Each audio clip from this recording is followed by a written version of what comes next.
Hi, hello. I had a very tall and a very strong dad who made me feel like a little tiny thing. And I knew he loved me dearly. But he also had an obsession with coincidences, and he'd see them everywhere. And there were some of them quite interesting, some of them quite bland, like he'd drop a screw somewhere and it would show up in the oddest place, and that was a good thing.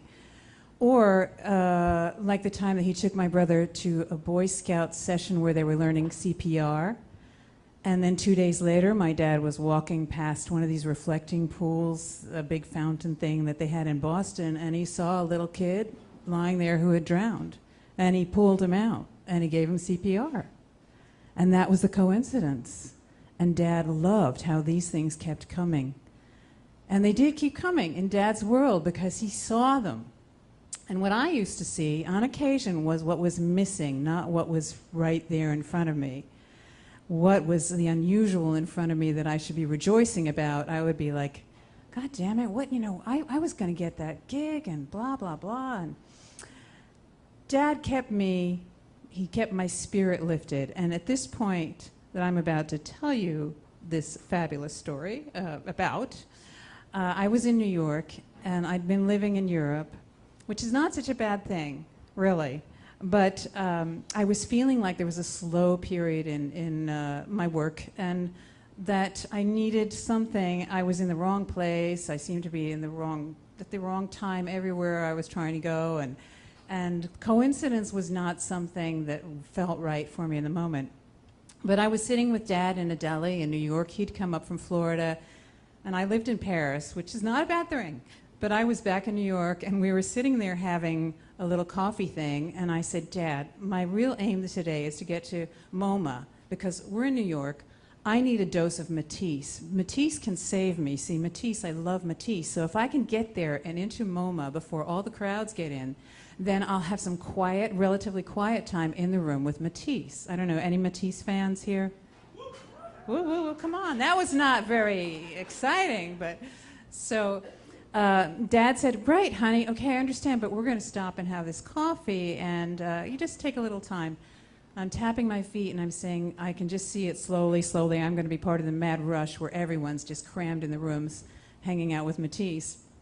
And I said, Dad, can we really? And he said, no, honey, you've got all the time. It'll all work out. So finally I get Dad out, and we're walking down the street, and I'm starting to think about coincidences. And Dad says to me, honey, it's not just coincidence, it's synchronicity. And they happen all the time. And I'm thinking, yeah, aren't they the same thing? And coincidence is actually an event that happens at the same time, but synchronicity seems to me to mean that there's someone behind it or some force behind it that's creating the synchronicity. So I liked synchronicity, and I thought, yeah, that sounds possible to me, like some kind of hidden force that I want to trap and have that inside me to make things happen. And I said, Dad, that's great, but he said, will you remind me, because I just don't want to forget while I'm thinking about it. My mind often does this. It goes, ooh, ee.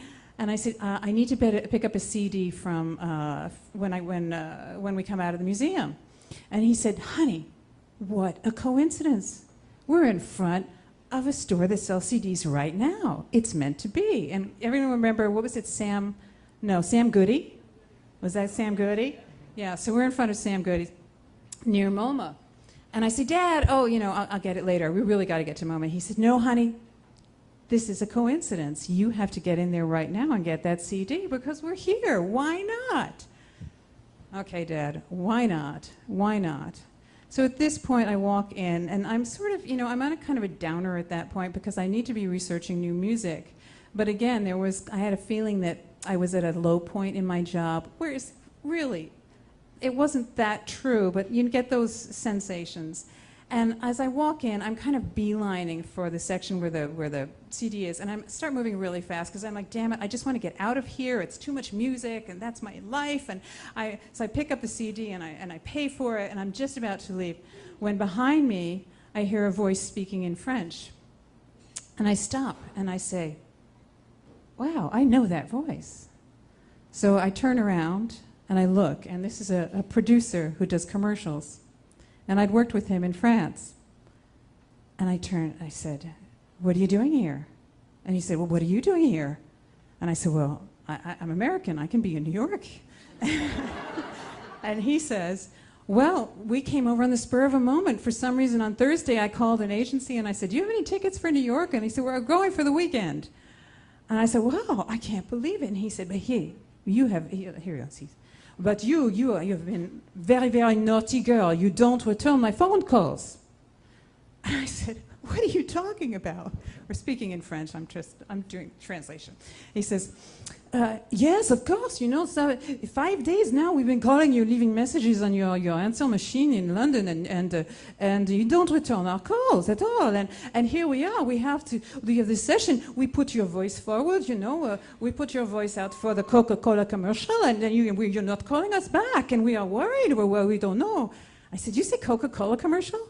He said, 'It's a Coca-Cola commercial, of course.' And I said, I tried to figure out what's going on. It turned out that my answering machine in London had been sending out nice messages, 'Please leave your message after you hear the tone.' But it wasn't recording the incoming messages. So I didn't know that they were trying to reach me. And I was feeling bummed because I wasn't getting any work. So finally, I looked at him and I said, 'You know, this is unbelievable. What do you want me to do?' He said, 'Will you come back with us on the same plane on Monday, and we do the commercial on Wednesday, and we all make some money and have some fun. And we all drink Coca-Cola, or maybe champagne is better, but we can start with the champagne and move to Coke.' And so that's exactly what happened. And when I walked out of there and I looked at my dad, and Matisse was long forgotten.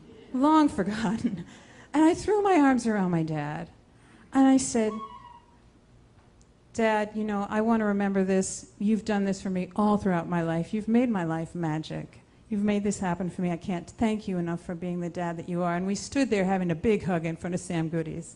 And then we abandoned MoMA. We went off and bought stuff for a picnic and had lunch in Central Park.